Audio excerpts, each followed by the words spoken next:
ഇവര് എഫ്ഐആറിൽ കൊടുത്തിരിക്കുന്നത് വാച്ചർ കണ്ടത് കൊണ്ടാണ്. വാച്ചറാണ് ദൃസാക്ഷിയെന്ന്. വാച്ചർ കണ്ടിട്ടില്ല. കേസിന്റെ ഇതിന് പോയപ്പോഴും എന്റെ മരുമോള് പിന്നെ ഇവിടെ വരണില്ല, എന്റെ കൊച്ചിനെ കാണിക്കുന്നില്ല, വീഡിയോ കോളിൽ കാണിക്കുന്നില്ല. 20 ദിവസം എന്റെ മോൻ മരിച്ച് 20 ദിവസം കൊണ്ട് ഈ കേസ് ക്ലോസ് ചെയ്തിരിക്കുകയാണ്. അത് എന്താണ് കാരണം? പക്ഷെ എന്റെ മോന്റെ അപകട മരണത്തിന്റെ അന്ന് മരിച്ചപ്പോഴും 3 ലക്ഷം രൂപ ബില്ല് തീർത്തതും എന്റെ മോനെ പോസ്റ്റ്മോർട്ടം ചെയ്ത് എല്ലാം കൊണ്ടും ഈ വീട്ടിന്റെ ഇവിടെ കൊണ്ടുവന്ന് ചിതയിൽ വെച്ചത് എല്ലാം വിനീഷാണ്. ട്രാൻസ്ജെൻഡർ ഇടിച്ചത് കൊണ്ട് നിങ്ങൾ കേസിന് പോയാൽ അത് നിലനിൽക്കൂല. പിന്നെ ഇവരാരും പറയുന്നില്ല DGP ഓഫീസിന്റെ ഫ്രണ്ടിലാണ് എന്റെ മോ ആക്സിഡന്റ് ആണെന്ന് അവരാരും പറയുന്നില്ല.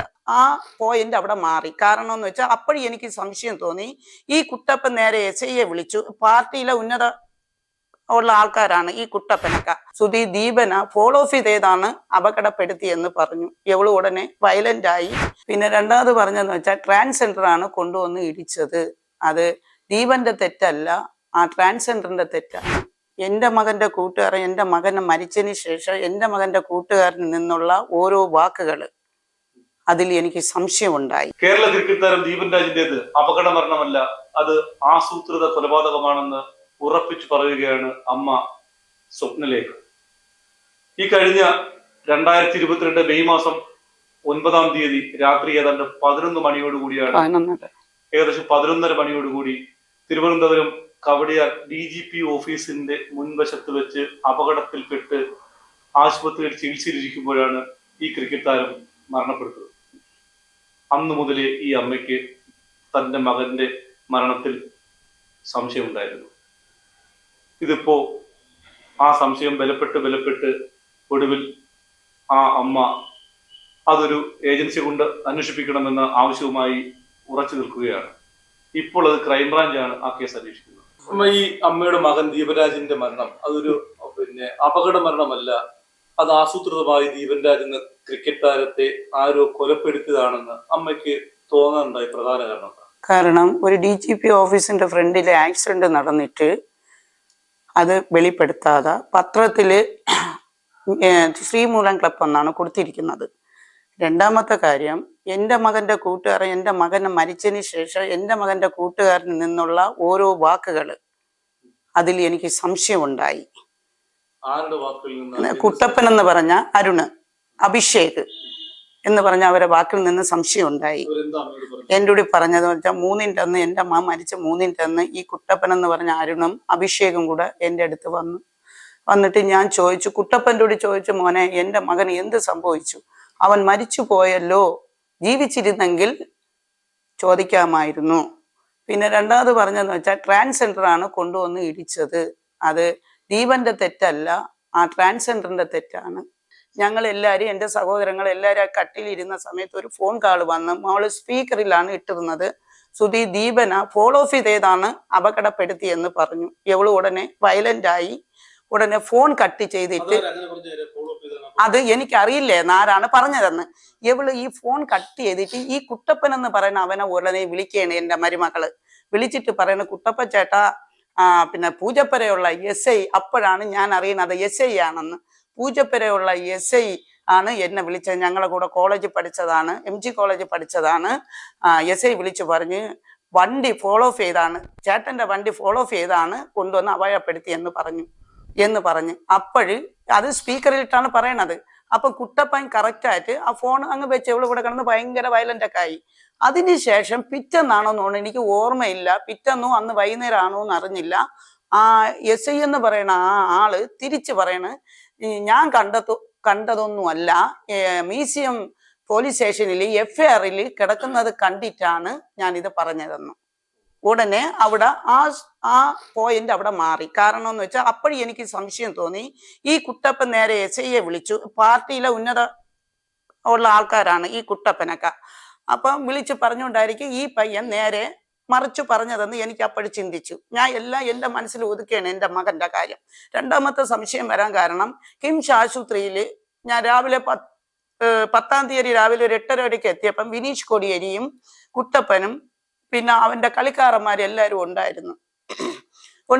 എൻ്റെ മോനെ ഞാൻ 10:30-ക്ക് ശേഷമാണ്, 12 മണിക്ക് അടുപ്പിച്ചാണ് എൻ്റെ മോന്റെ തലയിലാണ് അടിയെന്ന് പറയുന്നത്. പക്ഷെ ഞാൻ എൻ്റെ മോനെ കാണണമെന്ന് പറഞ്ഞ് അവിടെ ചെന്ന സമയത്ത് ഒരു 3/4 മണിക്കൂർ ICയുടെ ഫ്രണ്ടിൽ എന്നെ ഞാൻ ചുരുക്കിയാണ് പറയണത്. കർമ്മ ചാനലിൽ എല്ലാം വിശദമായിട്ട് ഞാൻ പറഞ്ഞിട്ടുണ്ട്. അപ്പൊ അകത്ത് കയറിയപ്പം ഒരു ഡോക്ടർ ഇങ്ങനെ കമന്നിരിക്കുന്നു, എന്റെ മകനെ മാത്രം കണ്ടില്ല. ഒരു അറ്റത്ത് കിടത്തിയിരിക്കുന്ന വെള്ളയും പൊതിച്ച് മൂക്കിൽ കൂടെ ഒരു ട്രിപ്പ്, ബ്ലഡിന്റെ ഒരു ട്രിപ്പ് കൊടുത്തിരിക്കുന്നു. ഉറങ്ങിക്കിടക്കും പോലെ കിടന്ന് ഞാൻ വരിച്ച് എന്റെ മകൻ രക്ഷപ്പെട്ട് കാണുമെന്ന്. അങ്ങനെ ഞാൻ പുറത്തിറങ്ങി വന്നിട്ട് അവര് റൂം എടുത്ത് തന്ന് കിടന്ന് പിറ്റേന്ന് രാവിലെ പറഞ്ഞ് യാത്ര കഴിഞ്ഞ് വന്ന ഡ്രസ്സ് വീട്ടിൽ ചെന്ന് മാറിയിട്ട് വാന്ന് പറഞ്ഞാണ് എന്നെ ഇവിടെ കൊണ്ടുവന്നപ്പോൾ ഇവിടുത്തെ ആൾക്കാർ ജനങ്ങൾ കണ്ടാണ്. അപ്പോൾ എനിക്ക് എന്റെ മോൻ പോയി എന്ന് ഞാൻ അറിഞ്ഞു. പിന്നെ ഇവരാരും പറയുന്നില്ല DGP ഓഫീസിന്റെ ഫ്രണ്ടിലാണ് എന്റെ മോൻ ആക്സിഡന്റ് ആണെന്ന് അവരാരും പറയുന്നില്ല. പത്രത്തിൽ കൂടെ ചേച്ചിമാര് പറഞ്ഞ് ശ്രീമൂലം ക്ലബാണെന്ന് പറഞ്ഞു. അങ്ങനെയാണ് ഞാൻ വിചാരിച്ചുകൊണ്ടിരിക്കുന്നത്. അങ്ങനെ ഇരുന്നപ്പോഴാണ് ഞാൻ 20 ദിവസം കഴിഞ്ഞ് പ്രതിയെ പിടിച്ചെന്നും പറഞ്ഞുകൊണ്ട് മ്യൂസിയം പോലീസ് സ്റ്റേഷനിൽ നിന്ന് ഒരു ഫോൺ വന്ന് അവളെ സഹോദരൻ വിളിച്ച് അവളെ സഹോദരിയോട് പറഞ്ഞു, എന്റെ മരുമകളോടി പറയണം അവളെ സഹോദരൻ പ്രതിയെ പിടിച്ചെന്ന്. അപ്പൊ അവള് പറഞ്ഞു എനിക്ക് കാണണമെന്ന് പറഞ്ഞപ്പോൾ അവള് പറഞ്ഞു കാണണ്ടാന്ന്. ഞങ്ങൾ കൂട്ടുകാരന്റെ ഒരു വണ്ടി, മോന്റെ ഒരു കൂട്ടുകാരന്റെ വണ്ടിയെ പിടിച്ച് അവിടെ ചെന്നപ്പോൾ SI എൻ്റെ കൂടി പറഞ്ഞ രംഗ ഇതാണ്. എൻ്റെ ഒരു പറയണ് അവിടെ വന്നത് ദീപന്റെ അമ്മയാണോ, ഇരിക്കും അമ്മ എന്ന് പറഞ്ഞ. ദീപൻ ഒരു നല്ലൊരു പയ്യനാണ്, അവനൊരു കേസില്ല, പിന്നെ നല്ല സ്വഭാവമാണ്. സ്വാഭാവികമായിട്ടുള്ള ആക്സിഡന്റ് ആണ്, ഒരു ട്രാൻസ്ജെൻഡർ ആണ് കൊണ്ടുവന്ന് ഇടിച്ചത്, ദീപൻ തെറ്റുകാരനല്ല. അപ്പൊ ഞാൻ ചോദിക്കാൻ CCTV ദൃശ്യം ഉണ്ടോ സാറേ എന്ന് ചോദിച്ചാൽ പറഞ്ഞു അത് കേടായി കിടക്കണമെന്ന്. അത് അപ്പോഴും ഞാൻ അറിയുന്നില്ല. മ്യൂസിയം ഈ DGP ഓഫീസിന്റെ ഫ്രണ്ടിലാണ് എന്റെ മകൻ ഈ അപകടമാണെന്ന് ഈ SI എൻ്റെ കൂടി പറയുന്നില്ല.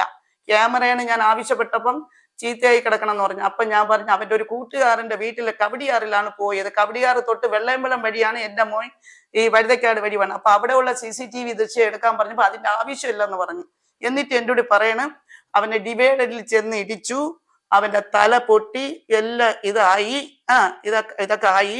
അതുകൊണ്ട് അവന് കൊച്ചു പയ്യനാണ്, അവന് നല്ല ക്ലെയിം കിട്ടും, ആ ക്ലെയിം വാങ്ങിച്ചുകൊണ്ട് നിങ്ങൾക്ക് സുഖമായിട്ട് ജീവിക്കാമെന്ന് ഈ SI എൻ്റെ കൂടി പറയണത്, സുഖമായിട്ട് ജീവിക്കാന്ന്. അപ്പൊ ഞാൻ ചോദിച്ചു സാറേ എന്റെ മകൻ മരിച്ച ഈ വിവരം എൻ്റെ കൂടി പറയണം. അപ്പൊ ഞാൻ പറഞ്ഞു എന്റെ മോന്റെ ജീവന്റെ വിലയാണോ സാറേ ഇത് പറയണമെന്ന് ഞാൻ ചോദിച്ചപ്പോൾ പറയണം അയ്യോ അങ്ങനെയല്ല, ട്രാൻസ്ജെൻഡർ ഇടിച്ചത് കൊണ്ട് നിങ്ങൾ കേസിന് പോയാൽ അത് നിലനിൽക്കൂല, 2 വർഷം വരെ അതിന് ശിക്ഷ കാലാവധി ഉള്ളൂ എന്ന് ഈ SI എൻ്റെ കൂടി പറയാണ്. ഒരു അമ്മയുടെ മുഖത്ത് നോക്കി പറഞ്ഞ വാക്കാണ്. ഞാൻ എൻ്റെ മരുമോളുമായിട്ട് ഒരു പ്രശ്നവുമില്ല. പക്ഷെ എൻ്റെ മോൻ മരിച്ചതിന് ശേഷം എൻ്റെ മരുമോളെ മാറ്റം എനിക്ക് സഹിക്കാൻ പറ്റുന്നില്ല. എന്താണ് ഇതിന്റെ കാരണമെന്ന് എനിക്കറിയില്ല. അപ്പൊ അതിന്റെ ഇടയിൽ വെച്ച് മോൻ മരിച്ചതിന്റെ ഇടയിൽ വെച്ച് ഈ കുട്ടപ്പൻ എന്ന് പറയുന്ന ആളും എൻ്റെ അടുത്ത് വന്നു ഒരു ദിവസം. എൻ്റെ കൂടി വന്നിട്ട് പറയാണ് പിന്നെ ദീപന്റെ മോന്റെ കൊച്ചിന്റെ പേരിന് 15 ലക്ഷം രൂപ ഇടാം വിനീഷ് കൊടിയേരി പറഞ്ഞന്ന്. 15 ലക്ഷം വിനീഷ് കൊടിയേരി എൻ്റെ കൂടി പറഞ്ഞില്ല, കുട്ടപ്പൻ എന്ന് പറയുന്ന അഭിഷേകാണ് എൻ്റെ അടുത്ത് വന്ന് പറയണത്. 15 ലക്ഷം രൂപ ഇടാം, ശ്രുതിക്ക് ജോലിയും കൊടുക്കാം എന്ന് പറഞ്ഞു. എന്നിട്ട് പറഞ്ഞിട്ട് ഇതിന്റെ ചടങ്ങ് കഴിഞ്ഞ് ഒരു 2 മാസം ആകുമ്പം പിന്നെ ഇതിന്റെ ജോലിയിലല്ല ഇതിന്റെ അവളെ പഠിച്ച ഡീറ്റെയിൽസ് കൊടുക്കണം എന്ന് പറഞ്ഞിട്ട് അവൻ അങ്ങ് പോയി. എന്റെ മകന് വിനീഷിനോട് ഭയങ്കര കാര്യമാണ്. ഇവിടെ വന്ന് എപ്പോഴും പറയും, ഞാൻ പറയും മക്കൾ അവരൊക്കെ വലിയ ആൾക്കാർ, ഇല്ല അമ്മ ആ ചേട്ടൻ അങ്ങനെയൊന്നും അല്ല അമ്മ എന്നും പറഞ്ഞ് വലിയ കാര്യത്തിലാണ് പറയണത്. പക്ഷെ എന്റെ മോന്റെ അപകട മരണത്തിന്റെ അന്ന് മരിച്ചപ്പോഴും 3 ലക്ഷം രൂപ ബില്ല് തീർത്തതും എന്റെ മോനെ പോസ്റ്റ്മോർട്ടം ചെയ്ത് എല്ലാം കൊണ്ട് ഈ വീട്ടിന്റെ ഇവിടെ കൊണ്ടുവന്ന് ചിതയിൽ വെച്ചത് എല്ലാം വിനീഷാണ്. ഞാൻ ഈ കേസിന് വേണ്ടി ഇറങ്ങിയപ്പോൾ എന്റെ മകളും അവളെ അമ്മാവി അവളെ സഹോദരനും സ്വഭാവം മാറി. അത് കാരണം എന്താണെന്ന് എനിക്കറിയില്ല. എന്ന് വെച്ചാൽ പിന്നെ മോളെ എന്നെ വീഡിയോ കോളിൽ കാണിക്കുകയും ഞാൻ അവിടെ പോവുകയും ഇവിടെ വരികയും ചെയ്യും. പിന്നെ കേസിന്റെ ഇതിന് പോയപ്പോഴും എന്റെ മരുമോള് പിന്നെ ഇവിടെ വരണില്ല, എന്റെ കൊച്ചിനെ കാണിക്കുന്നില്ല, വീഡിയോ കോളിൽ കാണിക്കുന്നില്ല. ഞാൻ അവിടെ പോകുമ്പോ അവളെ അമ്മയ്ക്കാണ് കൂടുതൽ ഒരു വിഷമം പോലെ. അപ്പൊ ഞാൻ ഈ കേസിന്റെ പറയുന്ന പോണെന്ന് അവരറിഞ്ഞപ്പോൾ അവരെ വീട്ടിൽ ഞാൻ ചെന്നപ്പോൾ അവളെ അമ്മ പറയുന്നു എന്റെ മോളെ കോടതിയിലും പോലീസ് സ്റ്റേഷനിലും ഞാൻ കയറ്റൂല, അങ്ങനെയുള്ള മരുമോൾ ഇപ്പൊ എന്റെ കൊച്ചിനെയും കാണിക്കുന്നില്ല. പിന്നെ എന്റെ മോന്റെ സ്വത്തിന് വേണ്ടി കൊണ്ടുവന്ന് കേസ് ഫയൽ ചെയ്ത് രണ്ടാമത് ഞാൻ എന്റെ കൊച്ചിനെ കാണാൻ പോയപ്പോഴും അവിടെ ഒരു സംസാരമായി, അപ്പോഴും കൊണ്ട് കേസ് കൊടുത്ത്. ഇപ്പൊ ഞാൻ പുള്ളിയെ കാണാൻ പോകുന്നില്ല. എന്റെ ഏക മകനാണ്, ഇനി ഒരു ആശ്രയം എന്റെ കൊച്ചുമോനാണ്. എന്റെ മകന്റെ കുവൈറ്റിൽ കളിച്ചോണ്ടിരുന്ന ഒരു സാറിന്റെ ഒരു ഫോൺ വന്ന്, പേരൊന്നും ഞാൻ വെളിപ്പെടുത്തൂല, വന്നിട്ട് പറഞ്ഞ് ദീപന് സ്വാഭാവിക മരണമല്ല അപകട മരണമാണ്, ഇത് ചാനൽക്കാർക്കും വാർത്തയിടണം, കേസും ഫയൽ ചെയ്യണമെന്ന് പറഞ്ഞ്. എനിക്ക് അതിനു മുമ്പേ സംശയം ഉണ്ടായിരുന്നു. 20 ദിവസം എന്റെ മോൻ മരിച്ച് 20 ദിവസം കൊണ്ട് ഈ കേസ് ക്ലോസ് ചെയ്തിരിക്കുകയാണ്. അത് എന്താണ് കാരണം?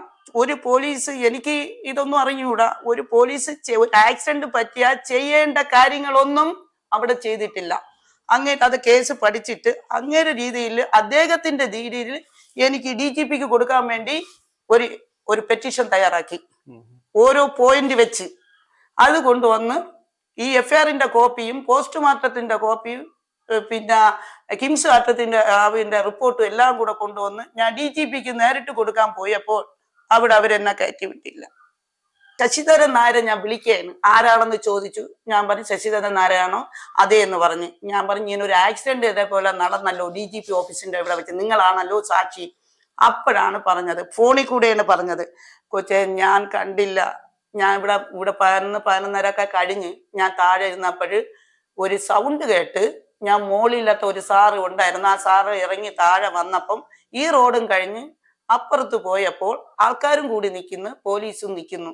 കൊച്ചിന്റെ കാതില് ബ്ലഡ് ഇങ്ങനെ വന്നുകൊണ്ടിരിക്കുന്നു. ഞാൻ ഉടനെ അവിടെ നിന്നോട്ട് പറഞ്ഞു ആശുപത്രി കൊണ്ടുപോകുമെന്ന് പറഞ്ഞപ്പോൾ മ്യൂസിയത്തെ പോലീസ് വന്നാല് കൊണ്ടുപോകുള്ളൂ. 10-20 മിനിറ്റോളം എന്റെ കൂടെ പറഞ്ഞ കാര്യമാണ് ഞാൻ പറയുന്നത്. കിടന്നു. പിന്നെ മ്യൂസിയത്തിൽ നിന്ന് പോലീസ് അവിടെ നിന്ന് വന്നു, ആംബുലൻസിൽ കയറ്റി. അപ്പോഴാണ് ഈ ഒരു പയ്യൻ, കുടുംബം വെച്ച ഒരു പയ്യൻ ഈ റോട്ടിൽ നിന്ന് അപ്പുറത്തെ റോട്ടിലോട്ട് ഒരു വണ്ടി ഉരുട്ടിക്കൊണ്ട് ഈ സ്റ്റുഡിയോയുടെ ഫ്രണ്ടിൽ വന്ന് നിൽക്കുന്നു. അപ്പൊ എന്നിട്ട് ഈ മ്യൂസിയത്തിൽ വന്ന പോലീസുകാർ ഓടിച്ചെന്ന് അവൻ്റെ ചോദിക്കുകയാണ്, ആ പയ്യൻ്റെ ചോദിക്കുകയാണ്, നിനക്ക് വല്ലതും പറ്റിയിട്ടുണ്ടോ? ഇല്ല, എനിക്കൊന്നും പറ്റിയിട്ടില്ല. ആശുപത്രിയിൽ പോണോ? എനിക്ക് ആശുപത്രിയിൽ പോണ്ട. അപ്പൊ ഒരു ആക്സിഡന്റ് നടന്നത് എങ്ങനെയാണെന്ന് ഇവർ കാണുന്നില്ല. അപ്പൊ അപ്പുറത്ത് നിന്ന ഒരു പയ്യൻ്റെ കൂടി എന്താണ് പോലീസ് ഓടിച്ചെന്ന് ചോദിക്കാൻ കാരണമെന്ന് എനിക്കറിയുന്നില്ല. പക്ഷേ ഇവര് FIR കൊടുത്തിരിക്കുന്നത് വാച്ചർ കണ്ടത് കൊണ്ടാണ്. വാച്ചറാണ് ദൃസാക്ഷിയെന്ന്. വാച്ചർ കണ്ടിട്ടില്ല. അപകടം നടന്നത് എന്നൊരു വാച്ചർ കണ്ടിട്ടില്ല.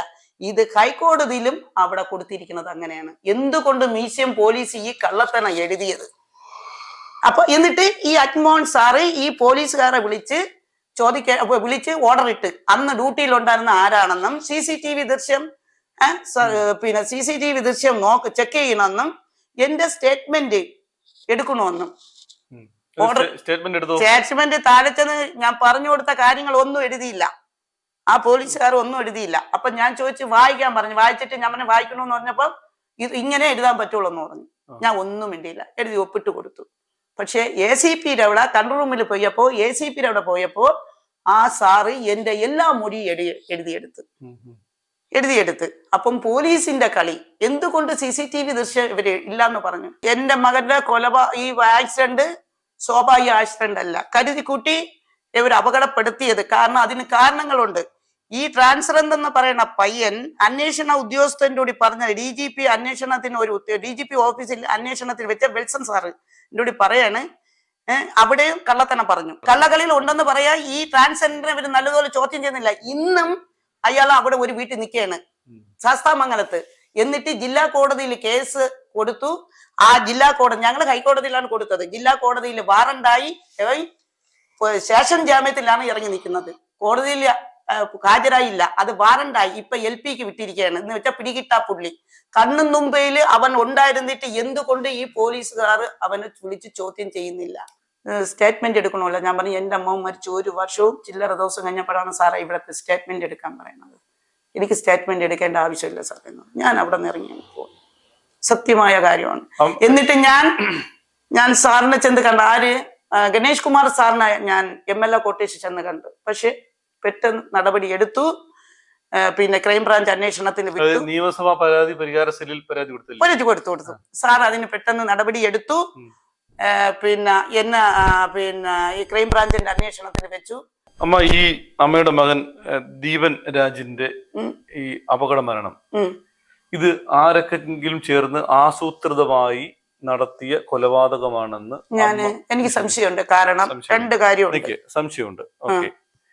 അപ്പം ഈ സംശയം നിലനിൽക്കെ തന്നെയാണ് ഇപ്പോൾ ഈ ഒരുപാട് പോലീസിന്റെ ശരിക്കും പറഞ്ഞാൽ പല വാതിലുകളിലും മുട്ടി അവിടെയൊക്കെ നീതി ഇല്ല, ലഭിക്കാൻ നല്ല നല്ല ഉദ്യോഗസ്ഥന്മാരുണ്ട്. DGP ഓഫീസിലുണ്ട്, ഓക്കെ മ്യൂസിയം പോലീസ് സ്റ്റേഷനിലുണ്ട്, ആ ഈ പിന്നെ കമ്മീഷണർ ഓഫീസിലുണ്ട്. ഞാൻ കണ്ടതാണ്. ഓക്കെ. ഈ നല്ല നല്ല നല്ല നല്ല ഉദ്യോഗസ്ഥന്മാരുണ്ട്. നല്ല ഉദ്യോഗസ്ഥന്മാർ പോലീസ് ഡിപ്പാർട്ട്മെന്റിൽ ഉണ്ട്, ഇല്ല എന്ന് ഞാനും പറയുന്നില്ല. നല്ല ഉദ്യോഗസ്ഥന്മാരുണ്ട്. നന്നായി ഈ ഇത്തരം ക്രൈമുകൾ കണ്ടെത്താൻ കപ്പാസിറ്റി ഉള്ള ഉദ്യോഗസ്ഥന്മാർ നിലനിൽക്കുമ്പോഴാണ് അമ്മയുടെ മകൻ, ഈ കേരള ക്രിക്കറ്റ് താരം ഈ ദീപൻ രാജിന്റെ അപകട മരണത്തിന്റെ പിന്നിലുള്ള സത്യങ്ങൾ പുറത്തു കൊണ്ടുവരാൻ പോലീസിനകത്ത് തന്നെയുള്ള ആളുകൾ തടസ്സമായി നിൽക്കുന്നു എന്നല്ലേ എന്ന് എനിക്ക് സംശയമുണ്ട്. സംശയമുണ്ട്. സംശയമുണ്ട്. ആ സംശയം നിലനിൽക്കുമ്പോൾ തന്നെയാണ് ഒരുപക്ഷെ അമ്മ ഇപ്പോൾ ഈ നിയമപരിഹാര സെല്ലിൽ പരാതി കൊടുക്കുകയും ഗണേഷ് കുമാർ അടക്കമുള്ള ആളുകൾ ആ വിഷയത്തിൽ അടിയന്തരമായി ഇടപെടുകയും ഇപ്പോൾ ഈ കേസ് ക്രൈംബ്രാഞ്ചിന് വിട്ടുകൊടുത്തിരിക്കുന്നു. വിട്ടുകൊടുത്തിരിക്കണം. അപ്പോൾ ഈ ക്രൈംബ്രാഞ്ചിന്റെ അന്വേഷണത്തിൽ ഞാൻ ഞാൻ ചോദിക്കട്ടെ, ക്രൈംബ്രാഞ്ചിന്റെ ഈ അന്വേഷണത്തിൽ